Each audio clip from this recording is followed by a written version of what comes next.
بسم اللہ الرحمن الرحیم۔ السلام علیکم۔ ماہم کہانی میں خوش آمدید۔ ریڈرز کیسے ہیں آپ سب؟ ریڈرز آپ سب کو ماہم کہانی میں خوش آمدید۔ ریڈرز اگر آپ ماہم کہانی میں نیو ہیں تو پلیز چینل کو سبسکرائب کر دیجئے، اس سے یہ ہوگا کہ ہر نئی آنے والی ویڈیو کا آپ کو نوٹیفیکیشن ملتا رہے گا۔ اور پلیز اسٹوری کو لائک کر دیا کیجئے اور کمنٹ کر کے ضرور بتایا کیجئے کہ آپ کو اسٹوری کیسی لگی۔ چلتے ہیں کہانی کی طرف۔ معاف کیجئے گا تائی جان، یہ بات تو آپ خود بھی کہہ سکتی ہیں، اور یہاں تک میرا خیال ہے یہ دوریاں آپ کی خود کی حائل کردہ ہیں۔ یوں بے ادب لڑکی، تمہاری اوقات ہی کیا ہے؟ میری اوقات آپ سے ڈھکی چھپی تو ہے نہیں، مگر پھر بھی آپ کی خوشی کے لیے بتا دیتی ہوں کہ تابش افندی کی بیوی کے رشتے سے پہچانی جاتی ہوں اور افندی ہاؤس کی بہو ہوں۔ یہی اوقات ہے میری۔ ٹونگ لڑاتے ہوئے ذرا بھی شیم محسوس نہیں ہوتی تمہیں؟ یہی تربیت کی ہے تمہاری ماں نے؟ جب آپ کو انسانیت سے گرتے ہوئے شرم محسوس نہیں ہوتی تو مجھے زبان لڑاتے ہوئے کیوں محسوس ہونے لگی؟ اور تربیت پہ تو مت ہی جایا کریں تائی جان، آپ کی تربیت بھی خوب دیکھ رکھی ہے۔ آپ کے بیٹے نے تو گھر کو ہی کوٹھا سمجھ رکھا تھا، وہ تیمور کی حرکت بھولی نہیں تھی۔ یوں بد کردار لڑکی، تمہیں تابش کی لائف سے ان یوزیبل تھنگ کی طرح نکالنا پھینکا تو میرا نام بدل دینا۔ اور دناتے ہوئے بلند آواز میں حرم کی کردار کشی کرتی گھر سے نکل گئی۔ وہ تو حرم کو ڈرانے دھمکانے آئی تھی کہ شاید اسی طرح ہی تابش لوٹ آئے، مگر یہاں تو وہ خود ذلیل ہو کر جا چکی تھی۔ باوجود کوشش کے وہ بھی تابش کو منا نہیں پائی تھی۔ صبح آنکھ کھلنے پہ اسے سر میں درد کی شدید ٹیس اٹھتی محسوس ہوئی۔ وہ گھومتے سر کو تھامتا، پہلو میں فجر کی غیر موجودگی کو محسوس کرتے ہوئے وہ مشکل آنکھیں کھول کر کلاک کی جانب دیکھنے لگا۔ 8 بج گئے۔ وہ حیرانی سے بڑبڑاتا باتھ روم کی جانب بھاگا تاکہ فجر کو کالج چھوڑ سکے۔ وہ فریش ہو کر کچن میں آیا تو فجر کی بجائے ساجدہ بیگم کو ناشتہ بناتے دیکھ اس کا ماتھا ٹھنکا۔ امی فجر کہاں ہے؟ پاس ہی ناشتہ کرتے اپنے والد کو سلام کرتے ہوئے حارث کو یکسر فراموش کرتے سامی نے کان کھجاتے ہوئے پوچھا تو انہوں نے چونک کر اسے دیکھا۔ یہ تو مجھے پوچھنا چاہیے کہ فجر کہاں ہے؟ اس نے کالج نہیں جانا کیا؟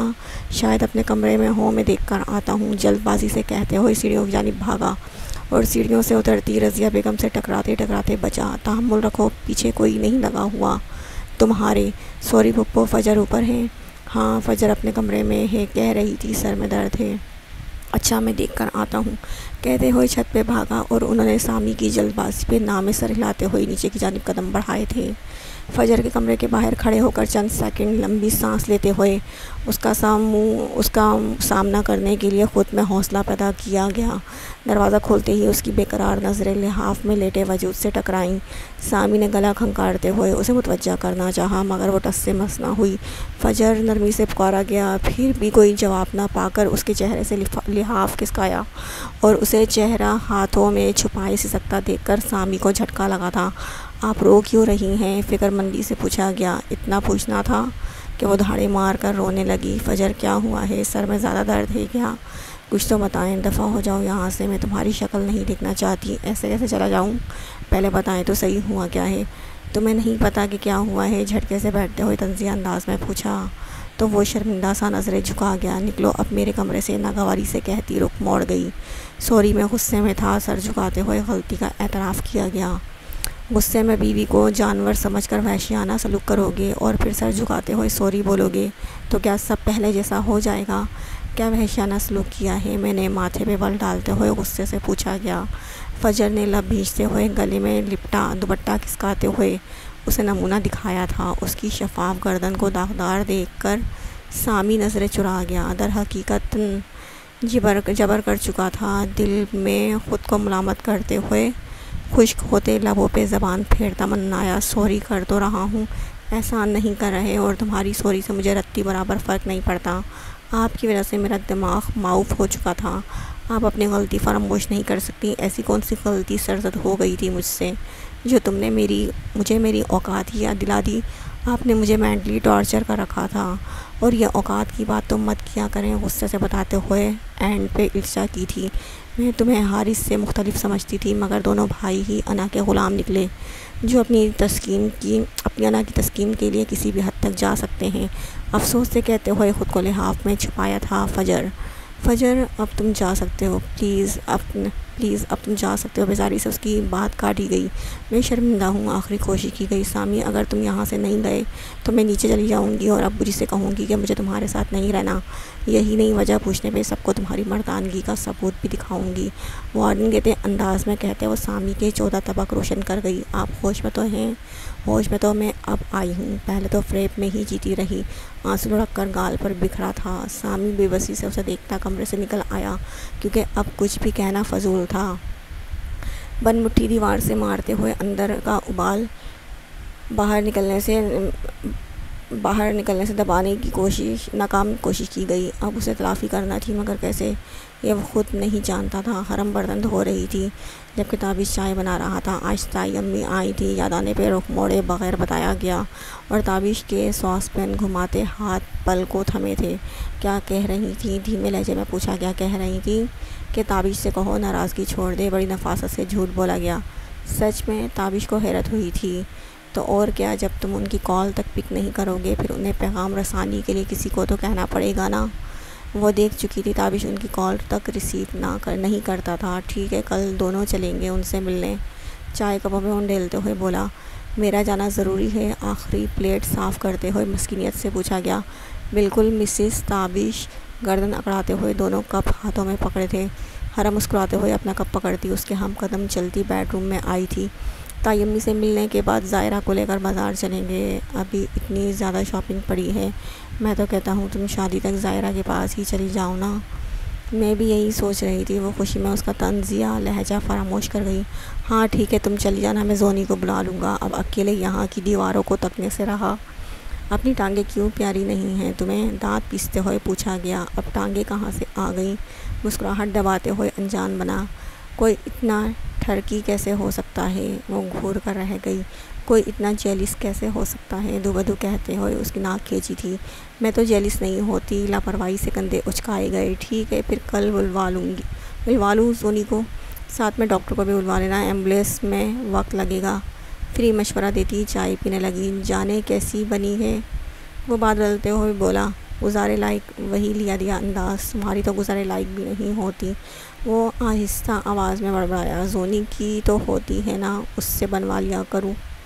زونی ایک چائے ہی تو اچھی بناتی ہے، اتنی کڑک کہ ساری تھکاوٹ کہیں دور جا سوئے۔ انداز تپانے والا تھا۔ اگر یہ زونی نامہ بند نہ کیا تو یہ چائے تمہارے منہ کی زینت بنے گی، وارننگ دیتے ہوئے غصے سے بولی۔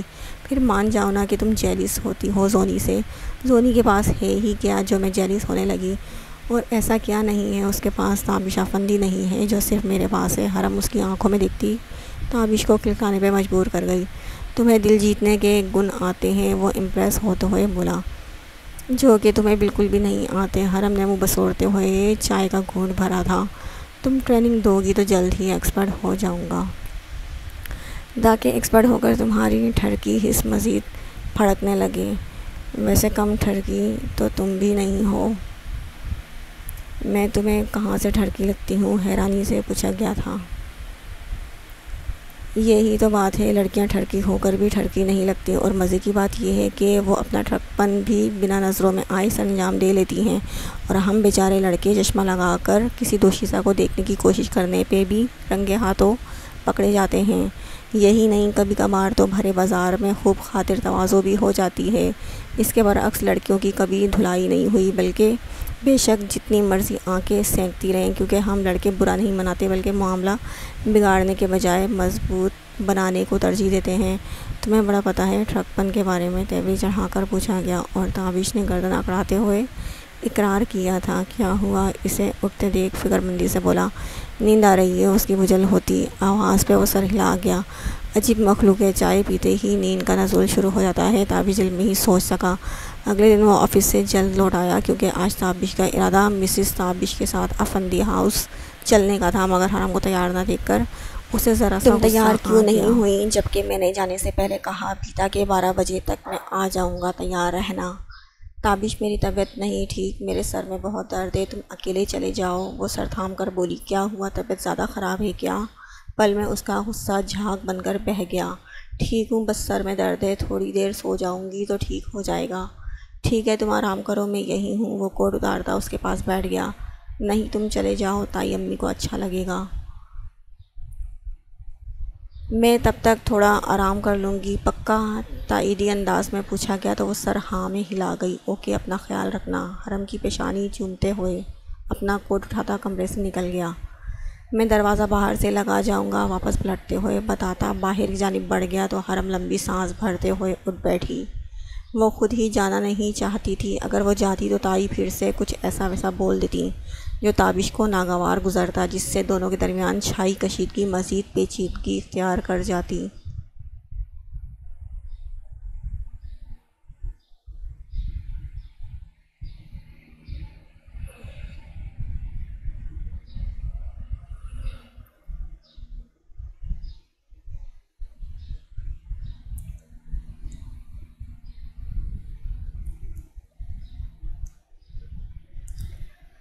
جاگ رہی ہو؟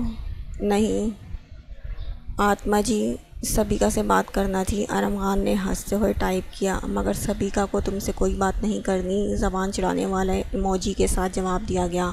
اچھا، مطلب آج آتما سے ہی گزارا کرنا پڑے گا۔ شکر کرو آتما تمہیں منہ لگا رہی ہے اور تم گزارے کی بات کر رہے ہو۔ یا رب تیرا شکر ہے کہ سبیکا کی آتما مجھ جیسے گنہگار سے بات کر رہی ہے، یہ شرف اب ہر کسی کو تھوڑی نصیب ہوتا ہے۔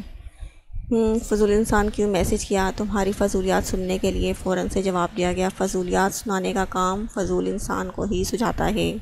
وہ کہاں پیچھے رہنے والی تھی؟ یہ فضول انسان تمہارا ہونے والا شوہر ہے۔ بدقسمتی سے رونے والے ایموجی کے ذریعے اپنی حالت بتانا ضروری سمجھا۔ حمیم کا آپشن ابھی موجود ہے، ارم خان نے تپتے ہوئے یاد دلایا تھا۔ اب گدھے اور کھوتے میں کوئی فرق تو ہے نہیں، سوائے نام الگ ہونے سے، میٹیریل تو ایک ہی ہے دونوں کا۔ اسی طرح حمیم ہو یا ارم خان، کیا فرق پڑتا ہے؟ ٹھیک ہے، پھر بابا سے کہہ دیتا ہوں سبیکا حمیم میں انٹرسٹڈ ہے۔ جھوٹ بولنے والے کی زبان ہی کٹ جائے، پھر سچ کیا ہے؟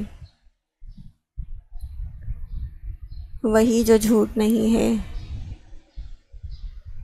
اور کیا جھوٹ نہیں ہے؟ جو سچ ہے، سبیکا نے شرارت سے جواب لکھا۔ شکر کرو میرے سامنے نہیں ہو، ورنہ تمہاری گچھی مروڑ دینی تھی میں نے، ارم خان نے دانت پیستے ہوئے جواب دیا۔ شکر کرتی ہوں، اسی لیے تو بلا ٹلی ہوئی ہے۔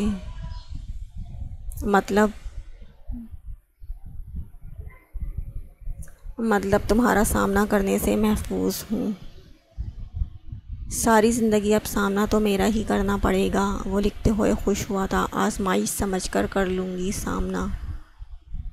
تم سے زیادہ تو کڑی آزمائش میرے لیے ہے، بھوتنی نما عورت میرے گلے باندھ دی جائے گی۔ مجھے چھوڑو، مشل کا ہاتھ تھام لو، ابھی بھی موقع ہے۔ ٹائپ کرتے وقت سبیکا کے دل کو کچھ ہوا تھا۔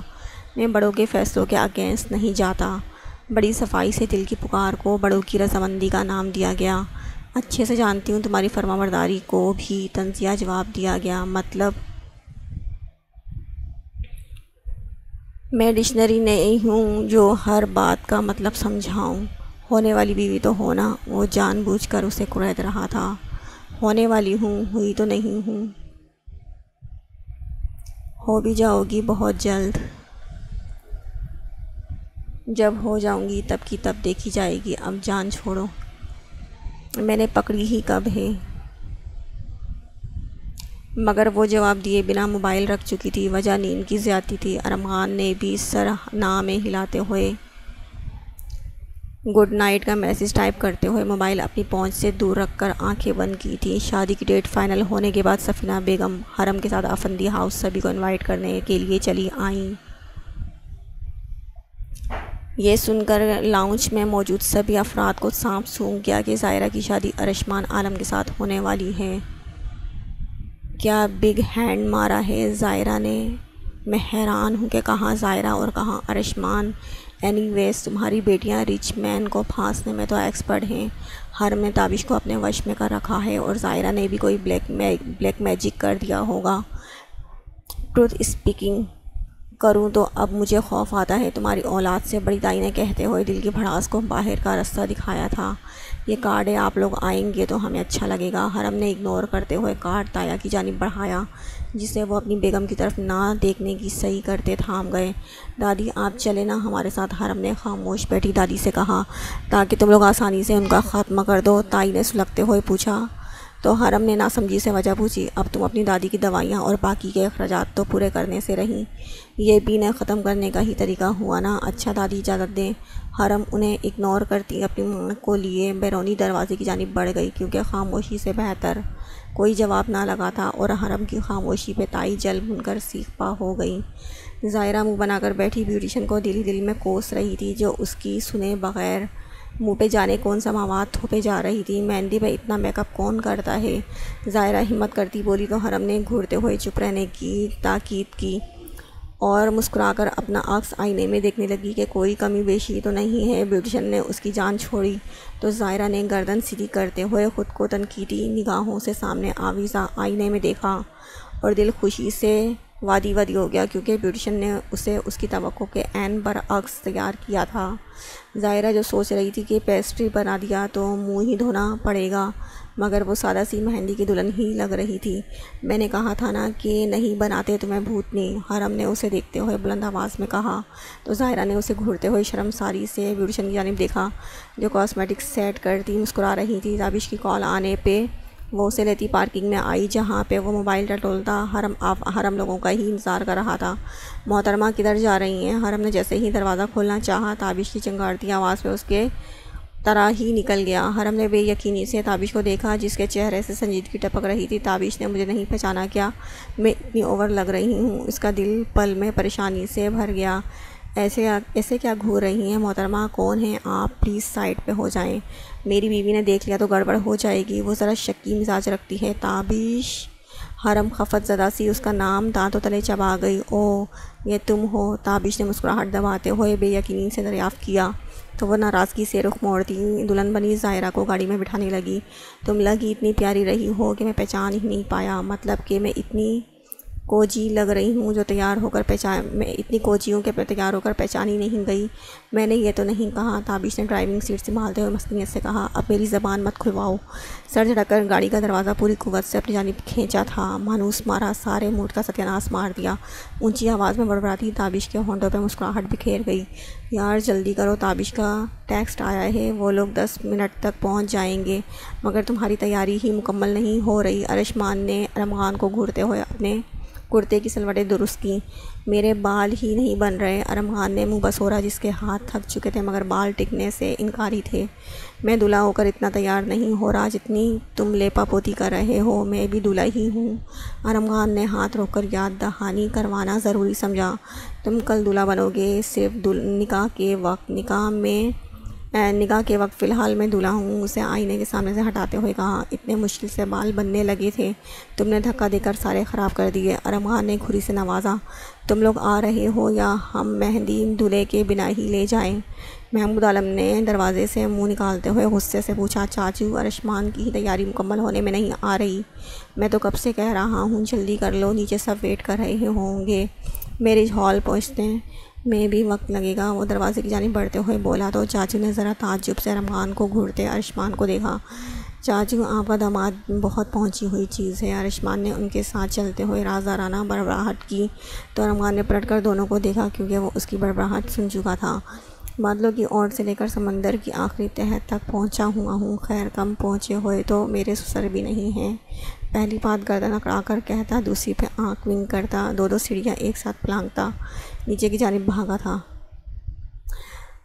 اب تو آئے ہوئے بھی 10 منٹ گزر گئے، مگر ابھی تک تمہاری پٹاخہ سالی نہیں پہنچی، جبکہ تم تو کہہ رہے تھے، تابش کہہ رہا ہے 10 منٹ تک پہنچ جائیں گے۔ ارمغان نے لش پش کرتے مہمانوں کو دیکھتے ہوئے ارشمان کے کان میں خسر خسر کی، جو خود بے چینی سے ظاہرہ کا ہی منتظر تھا۔ زبان بند رکھو، دماغ مت گھماؤ میرا، ارشمان نے پاس سے گزرتے مہمان کو ہیلو کے بدلے ہائی کرتے ہوئے کہا۔ بھابھی آ گئی، ارمغان نے دروازے کی جانب دیکھتے ہوئے کہا، تو ارشمان نے جھٹکے سے گردن دروازے کی جانب گھمائی، مگر وہاں ظاہرہ کو نہ پا کر اس کی پیشانی کے بل مزید گہرے ہو گئے۔ آ جائے گی، کتنے اتاولے ہو رہے ہو، ارمغان نے کہتے ہوئے بتیسی کی نمائش کی۔ ویسے لوگوں کے ساتھ زیادتیاں ہوئی ہیں۔ ارشمان کی خاموشی پہ وہ سبیکا کے پاس بیٹھی افسردہ سی ایشل کو دیکھتے ہوئے منمنایا تو ارشمان نے اچنبھے سے اس کی نظروں کے تعاقب میں دیکھا اور زوردار کونی اس کے بازو پہ ماری تھی۔ دیر سویر ہو ہی جاتی ہے یار، تم نے تو مرنے مارنے پہ آ گئے ہو، وہ بازو مسلتے ہوئے بیچارگی سے بڑبڑایا۔ اس سے پہلے کہ وہ جوابی کارروائی کرتا، مہندی کی دلہن کے آنے کا شور اٹھا اور ارشمان کے تنے اعصاب ڈھیلے پڑے تھے۔ اورنج گھٹنوں کو چھوتی فراک کے ساتھ وہ پرپل چوڑی دار پاجامہ پیلا دوپٹہ سلیقے سے سیٹ کیے، بالوں کی چٹیاں کندھے پہ ڈالے، وہ ارشمان کو دل میں اترتی محسوس ہوئی۔ دروازے سے اسٹیج تک آتے ہوئے ایک پل کے لیے بھی ارشمان کی نظریں اس پریوش کے چہرے سے نہ ہٹ سکی تھیں۔ اسے ارشمان کے پہلو میں بٹھایا تو وہ ہوش میں لوٹا۔ وقت کی پابندی کرنا اچھے لوگوں کی نشانی ہے۔ وہ پلٹنے لگی تو ارشمان نے ناک چڑھائی اور حرم نے ناسمجھی سے دیکھا۔ شہزادیاں انتظار کروانے کے بعد ہی تشریف لاتی ہیں، گردن اکڑاتے ہوئے منائی تو ارمان کی حسین گونجی شہزادیاں، وہ ہنستے ہوئے تنزیہ بولا زمین زادیاں۔ شہزادیاں سے کم نہیں ہوتی فرنگی انسان، بالکل کم نہیں ہوتی، بلکہ 2 ہاتھ آگے ہوتی ہیں خوفصورتی میں۔ اصل خوف تو دلہا کے بھائی نے پھیلا رکھا ہے۔ ہاں، بال ایسے ہیں جیسے بھینس کا چارہ ہو، ماتام 2 گھنٹے لگا کر سیٹ کیے ہیں، ذرا غور سے دیکھو۔ رہنے دو بھائی، غور سے دیکھنے پہ ڈر گئی تو کون ذمہ دار ہوگا؟ بے فکر ہو، تمہارے مقابل میں تمہیں کچھ بھی نہیں لگ رہا، سنجیدگی سے کہتا اسے تپا ہی گیا۔ تو میری بہن کے دیور نہ ہوتے تو یہ جو کیل کھڑے کیے ہوئے ہیں وہ کھیڑ کر ہاتھ میں پکڑا دینے تھے۔ اپنی نظریں ہٹا لو میرے بالوں سے۔ لڑکی کیوں نہا دھو کر میرے پیچھے پڑ گئی بالوں کے، اپنے بالوں پہ ہاتھوں کا ٹوکرا بناتے ہوئے انہیں تحفظ فراہم کیا گیا۔ نظر ڈالنے سے پہلے ہی سب دھندلا دھندلا سا لگ رہا ہے، نظر ڈال کر نابینا ہونے کا ارادہ نہیں ہے میرا۔ آنکھیں پٹپٹا کر کہتی سفینہ بیگم کی طرف بڑھ گئی جو تائی لوگ کے پاس بیٹھی تھی۔ تائی امی کیسی ہیں آپ؟ مسکرا کر پوچھا گیا۔ آئی ایم گڈ، تائی نے نزاکت سے جواب دیا، کیونکہ پاس ہی ان کی فرینڈ موجود تھیں اور تائی کو اپنا سوشل سرکل بہت عزیز تھا۔ یہ کہنا غلط نہ ہوگا کہ وہ آئی ہی اس لیے تھی کہ کوئی ان کے خلاف بات نہ کر سکے۔ بھابھی آپ بہت پیاری لگ رہی ہیں، ہمیشہ کی طرح وہ مسکرا کر کہتی۔ صنم کے ہونٹوں پہ شرمیلی سی مسکان بکھیر گئی۔ آپ کیسی ہیں تائی؟ اور سونیا کیوں نہیں آئی؟ حرم نے اب رخ چھوٹی تائی کی جانب کیا تھا۔ میں تو ٹھیک ہوں، سونیا کی طبیعت کچھ خراب تھی، وہ دھیمے سے بولی۔ حرم کو ان کے انداز میں پہلے جیسی نخوت کہیں دکھائی نہ دی۔ حرم دادی کے پاس ٹک تھی، ان سے سوال جواب کرنے لگی جب اس کی نظر تابش کے قریب کھڑی سونی پہ گئی۔ حیرت کی بات یہ نہیں تھی کہ وہ دونوں پاس کھڑے تھے، حیرت تو حرم کو اس وجہ سے ہوئی کہ تابش نے کان اس کے چہرے کے قریب لائے تھے۔ جانے کون سی رودات سن رہا تھا۔ حرم پل میں اپنی نشست چھوڑ دی اس تک پہنچی اور حرم کو دیکھ کر تابش نے لمبی سانس اپنے اندر اتاری تھی۔ زونی، میں نے تمہارا فوٹو شوٹ دیکھا ہے، بڑا کمال کی تصویریں کلک کرتی ہو۔ حرم کے بیٹے کے سوال پہ تابش نے بغور اس کے مسکراتے چہرے کو دیکھا۔ سونی نے گردن اکڑاتے ہوئے اقرار کیا تو حرم مسکراتی ہوئی تابش کے ساتھ چپک کر کھڑی ہو گئی۔ ہمارے ساتھ میں اچھی سی فوٹو تو کلک کر دو۔ اپنا 2 دن پہلے خریدا گیا نیا موبائل زونی کی طرف بڑھایا، جسے وہ نہ چاہتے ہوئے بھی تھام گئی۔ ہونٹوں میں امٹتی مسکراہٹ چھپاتے ہوئے حرم کو گھری سے نوازتا اپنے بازو اس کے کندھے پہ رکھا۔ زونی نے اپنی ایک فوٹو کلک کرنے کے بعد موبائل واپس کرنا چاہا تو حرم نے 2-4 مزید کلک کرنے کا بولتے ہوئے تابش کا ہاتھ اپنی کمر پہ رکھا تھا اور وہ صبر کا گھونٹ بھرتی تصویروں کا انبار اس کے البم میں جمع کرنے لگی تھی۔ بس کافی ہیں، حرم نے مسکراتے ہوئے کہا تو زونی موبائل پڑکنے کے سے انداز میں اس کی ہتھیلی پہ رکھتی اپنی مما کی جانب بڑھ گئی۔ زونی کے جاتے ہی حرم نے تابش کا ہاتھ اپنی کمر سے ہٹانا چاہا مگر وہ قطعاً رضامند دکھائی نہ دیا تو حرم نے زوردار کوہنی دے ماری۔ وہ کراہ کر اپنا ہاتھ اس کی کمر سے ہٹا کر اپنی کمر پہ رکھ گیا۔ ہائے میری پسلیاں ٹوٹ گئیں، میرا بس چلے تو پسلیوں کے ساتھ پھیپھڑے گردے سب نچوڑ کر جوس بنا کر گلی کے نکڑ والے گندے نالے میں بہا دوں۔ ٹھرکی انسان اور ہنکارہ بھرتی آہان کی طرف بڑھ گئی جو سفینہ بیگم سے کسی چیز کے لیے ضد کر رہا تھا۔ تابش سرنامے ہلا کر روٹھی بیوی کو دیکھتا رہ گیا۔ دل کر رہا ہے آپ کو لے کر کہیں دور بھاگ جاؤں۔ وہ ذرا سا زائرہ کی جانب جھکتے ہوئے منایا تو زائرہ چند انچ دور کھسک گئی۔ میرا دل کر رہا ہے آپ کو ہی چھوڑ کر بھاگ جاؤں، ہاتھوں کو زیر نظر رکھتی بولی۔ یہ اتنا آسان ہے کیا؟ مشکل بھی تو نہیں ہے، دو بدو بولی۔ سوچ ہے آپ کی کہ آپ ارشمان عالم کو چھوڑ کر بھاگ سکتی ہیں، یا یوں کہنا بہتر ہوگا کہ ارشمان عالم آپ کو کہیں بھاگنے دے سکتا ہے۔ کبھی کبھار سوچ کو سچ ہونے میں وقت نہیں لگتا، وہ مضبوط لہجے میں بولی۔ ابھی تو ہم ملے بھی نہیں ہیں اور آپ دور جانے کی باتیں کر کے مجھے ڈرا رہی ہیں۔ دور جانے سے ڈر لگتا ہے آپ کو، خوف محسوس ہوتا ہے۔ میرا ماننا ہے کہ جدائی موت سے زیادہ خطرناک ہے۔ کیونکہ موت صرف ایک جھٹکا لگاتی ہے، جبکہ جدائی موت جیسے کئی جھٹکوں سے ہمیں روشناس کروا دیتی ہے۔ خیر چھوڑیں، ہمیں اچھی اچھی باتیں کرنی چاہیے۔ اچھی اچھی باتوں سے مراد اچھی اچھی باتیں مطلب ملن کی باتیں۔ وہ شرارت سے بولا، آپ چپ ہی رہیں تو بہتر ہے۔ انداز واقعی چپ کروانے والا تھا۔ شادی کے حوالے سے کوئی آپ کی خواہش؟ ارشمان نے موبائل پہ خود کو گم ظاہر کرتے ہوئے دریافت کیا۔ کچھ خاص نہیں، پھر بھی لڑکیوں کی تو بہت سی خواہشیں ہوتی ہیں۔ خواہشیں تب بنائی جاتی ہیں جب شادی رضامندی سے ہو رہی ہو۔ کیا مطلب آپ رضامند نہیں ہیں؟ حیرانی سے پوچھا گیا۔ آپ نے بلیک میل کر کے ہاں کروائی ہے؟ مجھ سے اگر یاد ہو تو آپ اسے بلیک میلنگ کہیں یا جو بھی، میں اپنے کیے پہ ذرا بھی شرمندہ نہیں ہوں۔ وہ لاپرواہی سے بولا تو ظاہرہ ہنکارا بھر کر رہ گئی۔ بتائیں نا اپنی کوئی خواہش، مجھے اچھا لگے گا۔ ضدی انداز میں پوچھنے لگا۔ میں چاہتی ہوں میری رخصتی ڈولی میں ہو اور ڈولی کا بوجھ اٹھانے والا گھوڑا سفید ہو جس کی لگامیں ارشمان عالم کے ہاتھ میں ہوں۔ ارشمان کو لگا وہ مذاق کر رہی ہے، مگر ظاہرہ کو سنجیدہ دیکھ کر وہ سوچ میں پڑ گیا، اور اسے سوچ میں گم دیکھ کر ظاہرہ مسکرانے لگی، جس کے دماغ میں جانے یہ عجیب و غریب بات کہاں سے چلی آئی تھی۔ 2 دن سے اس کا فجر سے سامنا نہ ہو پایا تھا، شاید وہ سامی کے جانے کے بعد ہی نیچے آتی تھی۔ آج بھی وہ بے دلی سے ناشتہ کر رہا تھا۔ جب کالج کے لیے تیار فجر کچن میں داخل ہوئی، ابو جی مجھے کالج چھوڑ دیں۔ وہ سامی پہ نگاہ غلط ڈالے بغیر بولی۔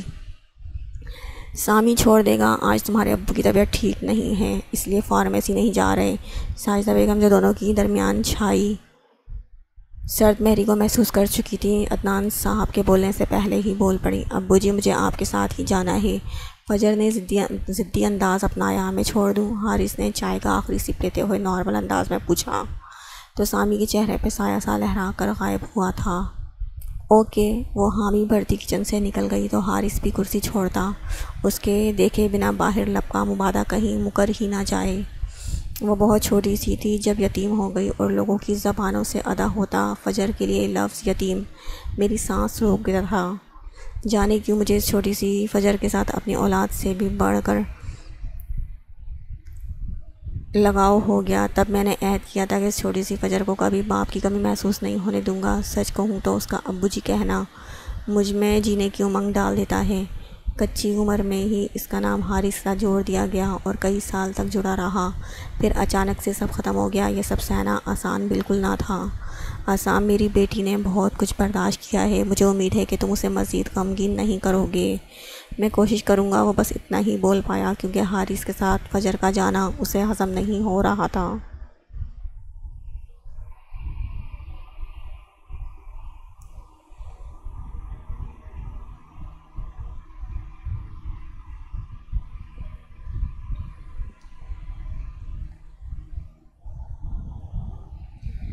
دونوں دلہنیں گھونگھٹ نکالے ساتھ ساتھ میں بیٹھی قاضی کی زبان سے ادا ہونے والے کلمات کو بغور سن رہی تھیں، اور کلیوں کی دیوار کے دوسری پار بیٹھے دلہوں کی بھی تمام تر سماعتیں کانوں میں آ سمائی تھیں۔ نکاح مکمل ہونے کے بعد سبھی کے ہاتھ چاروں کے نصیب جڑے رہنے کے لیے دعا کے لیے اٹھے تھے۔ ہر شخص کے چہرے پہ مسکان تھی، جن میں سے چند ایک کی مصنوعی جبکہ باقیوں کے حقیقی لے چہرے پر تھی۔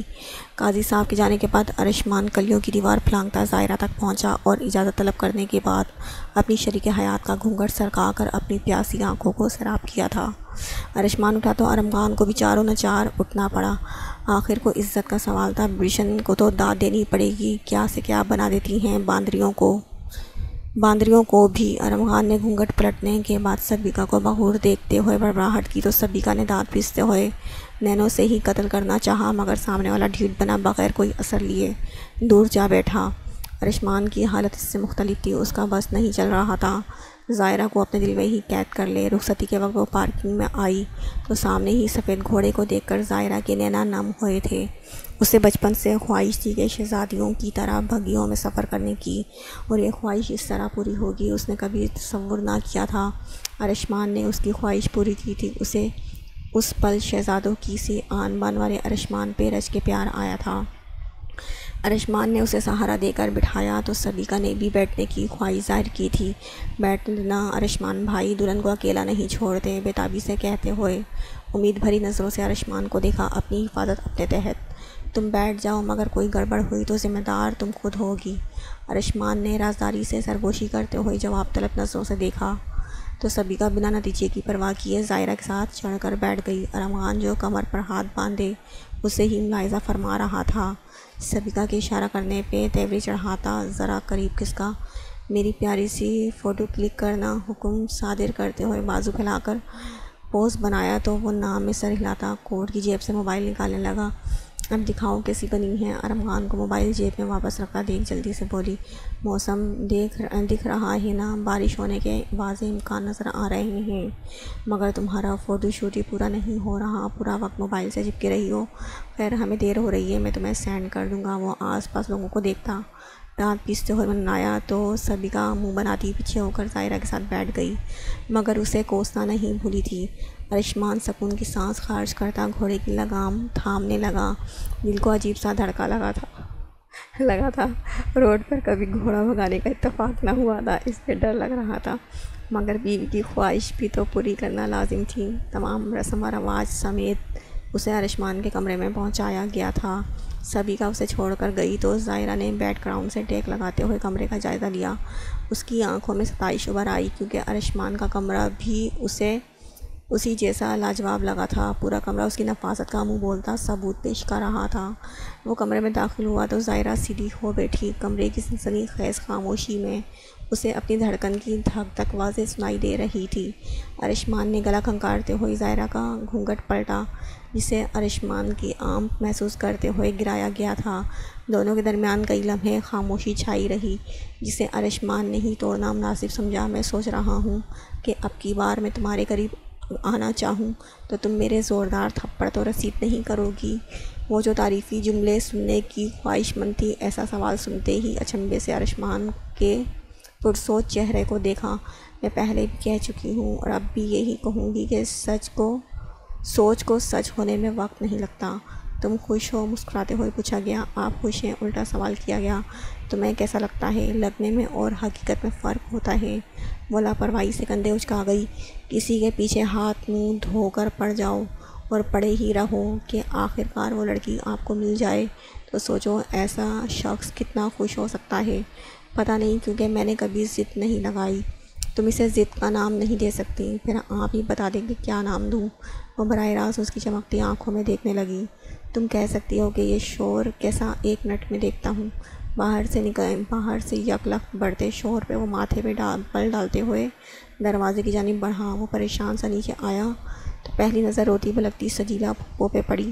سبھی افراد لاؤنج میں سر گرائے بیٹھے تھے۔ کیا ہوا؟ اس نے اشارے سے پوچھا تو ارمان کے چہرے پہ پریشانی عود آئی۔ ارمان تو کچھ نہ بولا، البتہ پھپھو بول پڑی، میری بیٹی کا کسی کو خیال نہ آیا، میرے ساتھ ستیلوں جیسا برتاؤ کیا گیا۔ کیا ہوا پھپھو؟ اس نے براہ راست پوچھا۔ مت کہو مجھے پھپھو، جب اپنے ہی اپنے نہ بنے تو تمہاری پھپھو کیسے بن گئی؟ میں بھول گئی تھی کہ جہاں اپنوں سے بڑھ کر غیروں کو ترجیح دی جاتی ہو وہاں مجھے کون پوچھے گا؟ طنزیہ انداز میں کہتے ہوئے ارشمان کی جانب دیکھا۔ کیا مطلب ہے آپ کا؟ پھپھو کی نفرت اس کی سمجھ سے باہر تھی۔ بہتر ہوگا کہ تم اپنے باپ سے پوچھو کہ تم کس نالی کے کیڑے ہو۔ سجیلا، بہتر ہوگا کہ اب تم یہاں سے چلی جاؤ، دادا کی کرختگی سے کہتے۔ سبھی افراد کو دنگ کر گئے۔ کب تک سچائی چھپائیں گے اسے؟ بتا کیوں نہیں دیتے کہ یہ اس خاندان کا وارث ہی نہیں ہے؟ اس انکشاف پہ وہ فق ہوتے رنگ کے ساتھ چند قدم پیچھے کو گرا اور ارمان نے بمشکل اسے سہارا دیا تھا۔ کیا بکواس کر رہے ہیں آپ؟ یہ بھائی ہیں میرے۔ ارمان کی آواز کانپنے لگی تھی۔ تمہارا بھائی تمہارے باپ کی ناجائز اولاد ہے، گناہ کی پوٹلی کو سینے سے لگا رکھا ہے تم لوگوں نے۔ کچھ لوگوں کی زبان سے شیطان بول جاتا ہے، ارمان نے آج عملی نمونہ دیکھ لیا تھا۔ سجیلا، نکل جاؤ میرے گھر سے، دادا نفرت سے کہتے ارشمان کی طرف بڑھے، جو دھندلی آنکھوں سے آس پاس دیکھنے کی کوشش کرتا زمین پر گرنے کے سے انداز میں بیٹھا تھا۔ تم میرے جگر کے ٹکڑے ہو ارشمان، کسی کی باتوں پہ دھیان مت دو۔ اور روتے ہوئے اس کے قریب بیٹھے تھے۔ مجھے لگتا تھا بابا مجھے مما کا قاتل سمجھتے ہیں، شاید اسی لیے ناراض رہتے ہیں، مگر میں جان ہی نہ پایا کہ میں تو سراپا نفرت ہوں۔ میں جس حسب و نسب پہ گردن اکڑا کے چلتا تھا وہ میرا تھا ہی نہیں۔ ارشمان نے تھوڑی کی کپاہٹ پہ قابو پاتے ہوئے وہ مشکل جملہ مکمل کیا۔ ارشمان تم تو مان ہو میرا۔ دادا نے اسے گلے لگانا چاہا مگر وہ جھٹکے سے اٹھتا سب کی پہنچ سے دور تھا۔ ارشمان بات سنو، یہ سب جھوٹ ہے۔ محمود عالم نے اسے دلاسا دینا چاہا۔ بس کر دیں چاچو، اور کتنا جھوٹ بولیں گے، یہ جھوٹ نہیں ہے۔ وہ گردن نہ میں ہلاتے اس کی جانب بڑھے۔ اچھا یہ جھوٹ نہیں ہے تو پھر آپ کے بھائی خاموش کیوں ہیں؟ کیا کوئی شخص اپنی اولاد کے لیے ناجائز کا لفظ سن سکتا ہے؟ نہیں نا۔ وہ ہاتھ کی پشت سے آنسو رگڑتا بیرونی دروازے کی جانب بڑھا تھا۔ ارشمان رک جاؤ، تمہارا دادا تمہاری منت کر رہا ہے۔ مگر وہ انسنا کرتا دروازے سے نکلتا چلا گیا۔ ارشمان ہوش میں آتے ہی اس کے پیچھے بھاگا تھا۔ میرے پیچھے مت آنا ورنہ بہت پچھتاؤ گے۔ وہ انگلی اٹھا کر پیچھے آتے ارمان کو وارن کرتا دروازے سے نکلتا چلا گیا۔ آج اس نے گاڑی کو چھونے کی جرات نہ کی تھی۔ آج اس گھر کی ہر چیز کھانے کو دوڑتی محسوس ہو رہی تھی۔ ارمان دروازے کی جانب بڑھنے کا سوچ ہی رہا تھا مگر سب کی بلند ہونے والی چیخوں پہ اندر کی طرف بھاگا تھا۔ شور کے بڑھنے پہ ظاہرہ ہمت کرتی باہر آئی مگر ارشمان کی آواز نے اس کے قدم وہیں پہ جام کر دیے۔ اس انکشاف پہ اس کی حالت بھی سب سے مختلف نہ تھی۔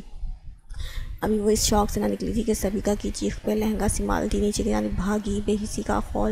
بے حسی کا چڑھا خول آج ٹوٹ چکا تھا۔ مضبوطی کا دکھاوا کرتے سجاد عالم دل کے مقام پہ ہاتھ رکھتے زمین بوس ہوئے تھے۔ آج شاید ان کا ضبط جواب دے گیا تھا۔ آج پھر وہ جھوٹے ثابت ہو چکے تھے۔ سائیڈ پہ کھڑی سجیلا پھپھو منہ پہ ہاتھ رکھتی ان کی جانب بڑھی تو دادا نے جھٹکے سے انہیں دور کرتے ہوئے باہر کا راستہ دکھایا تھا۔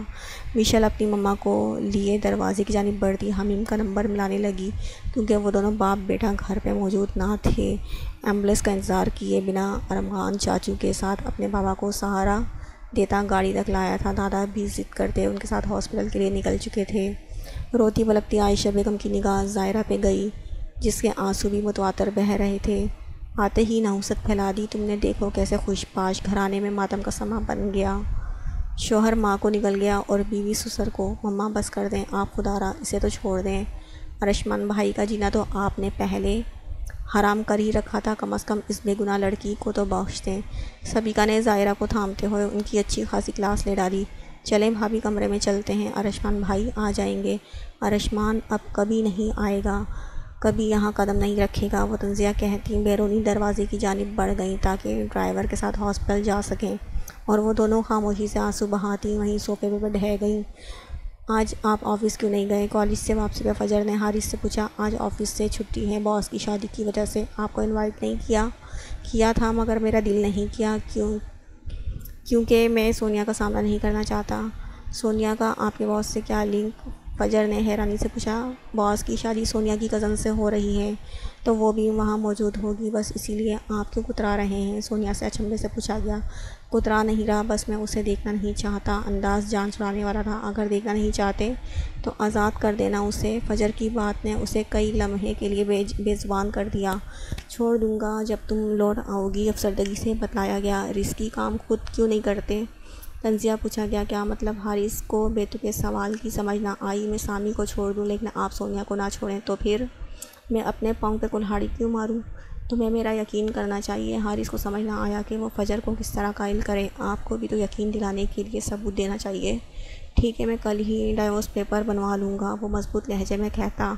فجر کو خاموش کروا گیا۔ گھر میں داخل ہوتے ہی پہلی نظر سیڑھیوں کے پاس کھڑے سامی پہ گئی جو موبائل کان سے لگائے کسی سے مہموم گفتگو تھا۔ فجر نے سائڈ سے گزرنا چاہا تو سامی نے بغیر حارث کی پرواہ کیے اس کی کلائی پکڑی تھی۔ کیا بدتمیزی ہے، ہاتھ چھوڑو میرا، اپنی کلائی چھڑواتے ہوئے بدتمیزی سے بولی تو سامی نے موبائل جیکٹ میں اڑستے ہوئے بغور اس کے سرخی گھلے چہرے کو دیکھا۔ بدتمیزی تو ابھی میں نے کی ہی نہیں ہے، تنزیہ کہتے ہوئے حارث کی جانب دیکھا اور حارث صبر کے گھونٹ بھرتا اپنے کمرے کی جانب بڑھ گیا۔ واپس کب آ رہی ہیں؟ نرمی سے پوچھتے ہوئے گریف بھی ڈھیلی کی تھی۔ نہیں، بے تاثر لہجے میں کہا گیا۔ مطلب آپ چاہتی ہیں کہ دوبارہ سے آپ کو اپنی باہوں میں اٹھاؤں؟ شرارتی انداز میں پوچھا گیا۔ میں بس اتنا چاہتی ہوں کہ تم دور رہو مجھ سے، غصے سے کہتے ہوئے اپنا ہاتھ آزاد کروایا گیا۔ آپ کو لگتا ہے کہ یہ سب اتنا آسان ہے؟ وہ بھی سنجیدہ ہوا تھا۔ ناممکن بھی تو نہیں ہے، لاپرواہی سے بڑبڑائی۔ ٹھیک ہے، جتنی دیر چاہے رہیں اپنے کمرے میں، لیکن کالج آپ میرے ساتھ جائیں گی۔ اگر میں نے اب آپ کو حارث ساتھ دیکھا تو ٹانگیں توڑ دوں گا اور اسے خالی دھمکی مت سمجھیے گا۔ وہ فجر کو گنگ چھوڑتا بیرونی دروازہ عبور کر گیا۔ فجر نے سر جھٹکتے ہوئے اوپر کی جانب قدم بڑھائے۔ یہ الگ بات تھی کہ ہر قدم منو بھاری محسوس ہو رہا تھا۔ سبیکا کئی بار ارمغان کو کال کر چکی تھی، مگر ہر بار رابطہ ممکن نہ ہو پا رہا تھا۔ شاید بارش کی وجہ سے سگنل نہیں آ رہے۔ سبیکا نے بارش کے شور میں یہی اندازہ لگایا۔ جبکہ ظاہرہ کی سوئی ارشمان پہ اٹکی تھی، وہ اپنا موبائل بھی ساتھ نہیں لے کر گیا تھا۔ ارشمان کے دوستوں کو جانتی ہو؟ ظاہرہ نے سوچتے ہوئے دریافت کیا۔ ارشمان بھائی کا صرف ایک ہی دوست ہے، ارمغان عالم۔ سبیکا نے بے بسی سے بتایا۔ کچھ اندازہ ہے کہ وہ کہاں جا سکتے ہیں؟ وہ جب بھی ناراض ہوتے ہیں اپنے فلیٹ پر ہی جاتے ہیں۔ سبیکا یقین سے بولی تو ظاہرہ کے دماغ میں وہی فلیٹ گھوما تھا۔ فلیٹ؟ ظاہرہ کے زیر لب دہرانے پہ سبیکا نے ہاں میں گردن ہلائی۔ جی فلیٹ، وہ فلیٹ دادوں نے انہیں گفٹ کیا تھا اور وہ اکثر وہیں پائے جاتے ہیں۔ اب کی بار نہ جانے کہاں گئے ہوں گے، وہ تو گاڑی بھی لے کر نہیں گئے۔ آپ کہاں جا رہی ہیں؟ اسے اٹھتے دیکھ کر سبیکا نے پریشانی سے پوچھا۔ میں فلیٹ پہ جا رہی ہوں۔ میں بھی ساتھ چلوں؟ گھر میں اکیلے مجھے ڈر لگے گا، موسم خراب ہے۔ تم ادھر ہی رکو، ظاہرہ نے کہتے ہوئے باہر کی جانب قدم بڑھائے تو سبیکا نے منہ بسورا۔ ظاہرہ ڈرائیور کو فلیٹ پہ چلنے کا کہتی پچھلی نشست پہ آ بیٹھی تو ڈرائیور نے حیرانی سے اسے دلہن کے روپ میں دیکھتے ہوئے ڈرائیونگ سیٹ سنبھالی تھی۔ وہ فلیٹ پہ آئی تو گارڈ نے دروازے سے ہی واپس بھیجنا چاہا، یہ کہتے ہوئے کہ ارشمان یہاں نہیں آیا، دیکھیں میں بارش میں یہاں آئی ہوں، ارشمان سے ملنے، اور آپ جھوٹ بول کر مجھے واپس بھیج رہے ہیں، ذرا سختی سے کہتی دروازہ عبور کرتی فلیٹ میں داخل ہو گئی۔ گارڈ نے روکنا چاہا مگر وہ انسنا کرتی اس کے کمرے کی جانب بڑھی تھی۔ کمرے سے لے کر چھت تک چھان ماری مگر ارشمان نامی کوئی شخص وہاں نہ ملا تو مایوسی گارڈ کی غصیلی نگاہوں کو نظر انداز کرتی واپس چلی آئی۔ ظاہرہ نے لاؤنج پر قدم رکھا تو صوفے سے چپکی سبیکا بھاگ کر اس تک آئی۔ شکر ہے آپ آ گئی، ورنہ میں نے ڈر سے ہی فوت ہو جانا تھا۔ وہ فلیٹ میں نہیں ملے، افسوس سے کہتی وہیں رہ گئی۔ وہ آ جائیں گے، آپ فکر نہ کریں اور جا کر چینج کر لیں، آپ کا ادھلا میک اپ مجھے خوف زدہ کر رہا ہے۔ وہ ڈرتے ڈرتے بولی تو ظاہرہ کا ہاتھ اپنے گال پہ گیا، گیلے گال پہ بہتا آئی میک اپ انگلیوں کے پوروں سے چپکا تو وہ ماتھے پہ ہاتھ مارتی کمرے کی طرف بڑھ گئی۔ جلدی آ جائیے گا، فریش ہو کر میں چائے بناتی ہوں۔ سبیکا نے ہانک لگاتے ہوئے کچن کا رخ کیا تھا۔ وہ چائے پینے کے ساتھ ارمغان کا نمبر بھی ڈائل کر رہی تھی جو کہ آن ہونے میں نہیں آ رہا تھا۔ تمہیں پتہ ہے کس ہاسپٹل گئے ہوں گے؟ ظاہرہ نے چائے کا کپ دونوں ہاتھوں میں تھامتے ہوئے پوچھا تو سبیکا نے ہاں میں گردن ہلائی۔ تو پھر ہم بھی چلتے ہیں۔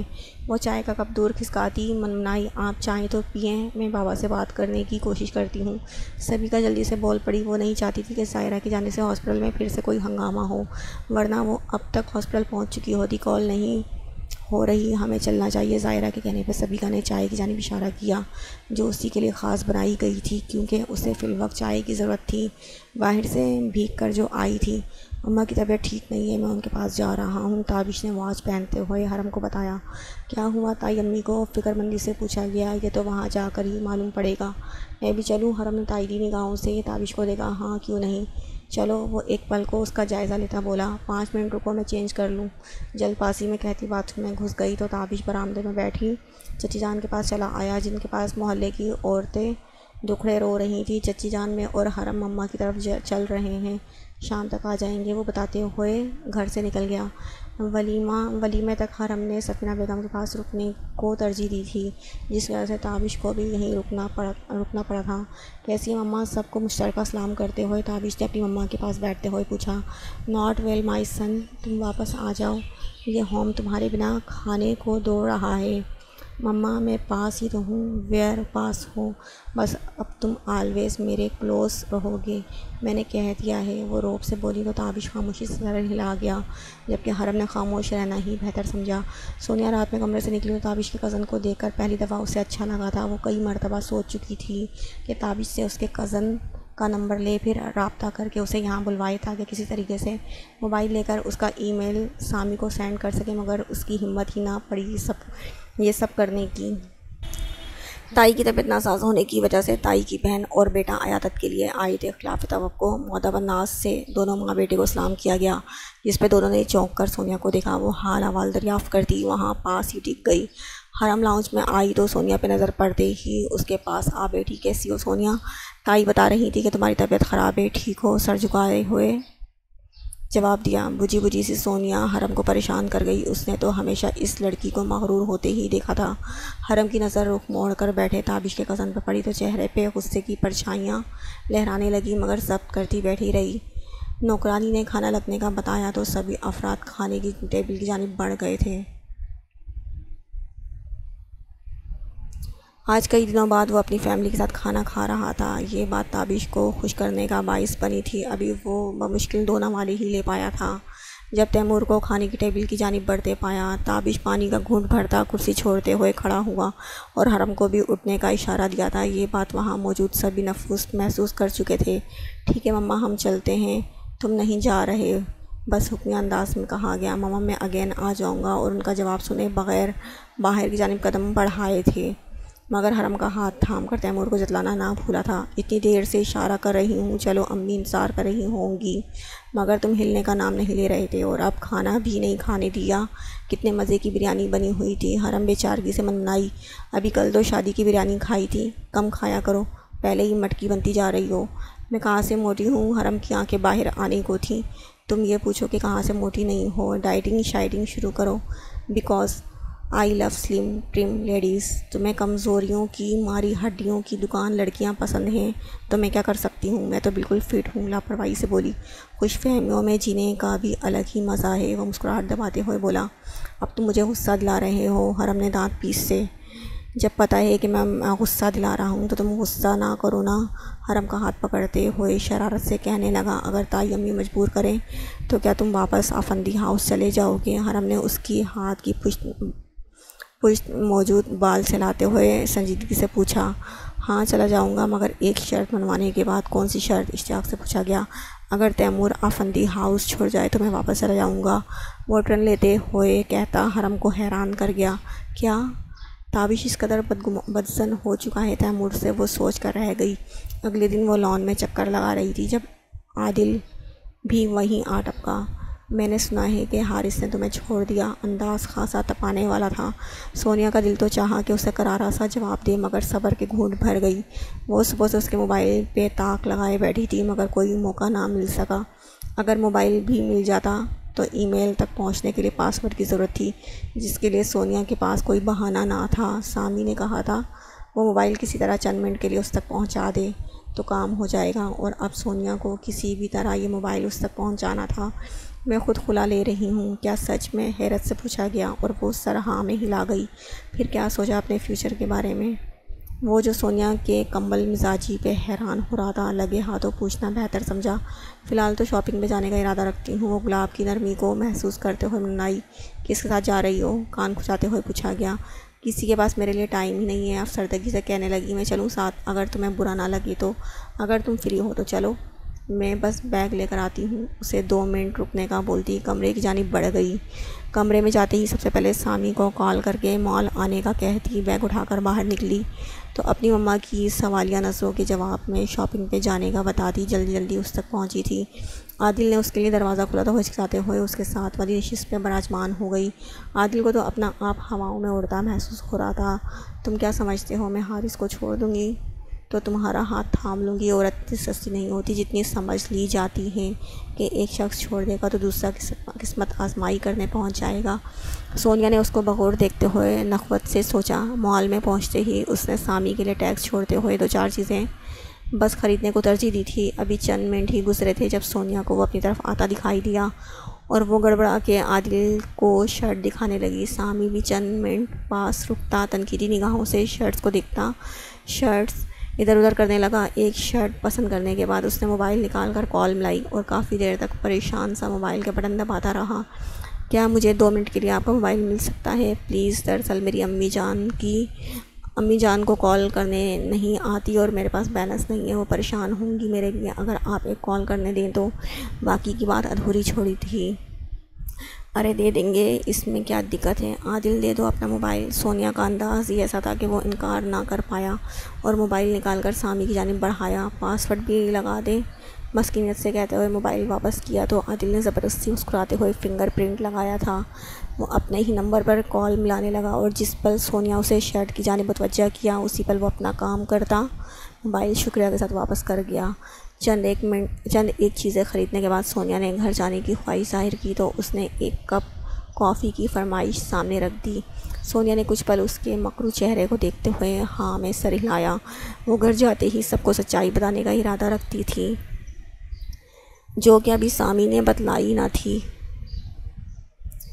وہ گھونٹ گھونٹ کافی حلق میں اتارتی، آس پاس جانچتی نگاہیں گھمائی تھیں، جب نظر اپنے محبوب پہ ٹک سی گئی۔ وہ بھی تو خونخوار نظروں سے سونیا کو ہی تک رہا تھا۔ حارث کا دوست وکیل تھا جس سے ملنے وہ آیا تھا تاکہ ڈیورس پیپر بنوا کے فجر کو ثبوت دکھا سکے، مگر سونیا کو کسی لڑکے کے ساتھ دیکھ کر اس کی غیرت کو ابال اٹھ رہے تھے۔ وہ کیسے خود پہ کنٹرول کیے بیٹھا تھا یہ تو وہی جانتا تھا، ورنہ سونیا کا گلا تک دبانے میں اسے کوئی دشواری پیش نہ آتی۔ سونیا کافی ویسے ہی چھوڑتی، کیفے سے نکلتی گاڑی کی جانب چلنے لگی، کیونکہ حارث کی نفرت بھری نگاہیں سونیا کی برداشت سے باہر تھیں۔ رات کی سیاہی پھیل چکی تھی، مگر کسی کا کچھ اتا پتہ نہ تھا دونوں کو، اور باہر نکلنے کی بھی سکت نہ تھی۔ موسم جو خاصا خراب ہو رہا تھا۔ کافی دیر بعد گاڑی رکنے کی آواز پہ دونوں کی آنکھیں چار ہوئیں اور اگلے ہی پل دروازے کی جانب بھاگی۔ ارمغان عائشہ بیگم اور دادو کو لے کر آیا تھا۔ تایا ابو ٹھیک ہے؟ بتابی سے پوچھا گیا۔ بابا کو ہارٹ اٹیک آیا تھا، شکر ہے کہ اب وہ خطرے سے باہر ہیں، ارمغان نے بتاتے ہوئے اپنے کمرے کا رخ کیا تاکہ آرام دہ کپڑے پہن کر واپس جا سکے۔ عائشہ بیگم سر تھامتی اپنے کمرے کی جانب بڑھ گئیں تو سبیکہ نے ارمغان کے کمرے کی جانب قدم بڑھائے۔ دادو کی نظر صوفہ تھام کر کھڑی ظاہرہ پہ پڑی تو اشارے سے اسے اپنے پاس بلوایا تھا۔ تم خفا تو نہیں ہو؟ ارشمان سے میں کیوں خفا ہونے لگی؟ وہ زبردستی مسکرا کے کہتی ان کے پاس بیٹھ گئی۔ لیکن میں بہت خفا ہوں اس سے۔ اس نے اپنے دادا کی بات بھی نہیں سنی، وہ ٹوٹے ہوئے لہجے میں بولے۔ دادو وہ پریشان تھے نا، اچانک سے اتنا بڑا شوق ملنے پہ انسان کے اعصاب کہاں کام کرتے ہیں، جیسے ہی دماغ ٹھنڈا ہوگا وہ آ جائیں گے۔ ظاہرہ نے ان کا ہاتھ تھام کر دلاسا دیا تھا۔ وہ نہیں آئے گا، مجھے پتہ ہے، وہ بہت ضدی ہے، وہ آ جائیں گے کیونکہ وہ آپ سے بہت محبت کرتے ہیں، وہ پر امید انداز میں بولی۔ تم دعا کرو کہ وہ آ جائے، وہ بکھرے سے لہجے میں کہتے ظاہرہ کے سر پر ہاتھ رکھتے اپنے کمرے کی جانب بڑھ گئے۔ ظاہرہ کے آنسو بہاتے ہوئے ان کی پشت کو دیکھا تھا۔ وہ چینج کر کے نکلا تو سبیکہ کو اپنا منتظر پا کر پل کو ٹھٹکا، مگر اگلے ہی لمحے جیکٹ پہننے لگا۔ چائے لاؤں تمہارے لیے؟ ہاتھ مسلتے ہوئے نہیں، میں ارشمان کو دیکھنے جا رہا ہوں۔ کہاں؟ فلیٹ پہ۔ وہ وہاں نہیں ہے، بھابھی پورا فلیٹ دیکھ کر آئی ہیں۔ سبیکہ اس کے سوجے ہوئے نینوں میں جھانکتے ہوئے دھیرے سے بولی تو وہ سر ہاتھوں میں گرا گیا۔ پھر کہاں جا سکتا ہے؟ یہ وہ سوال تھا جس کا جواب کسی کے پاس بھی نہیں تھا۔ سجاد عالم نے ہوش میں آتے ہی متلاشی نظروں سے آس پاس دیکھا، مگر ارشمان کو موجود نہ پا کر ان کی آنکھیں نم ہوئی تھیں۔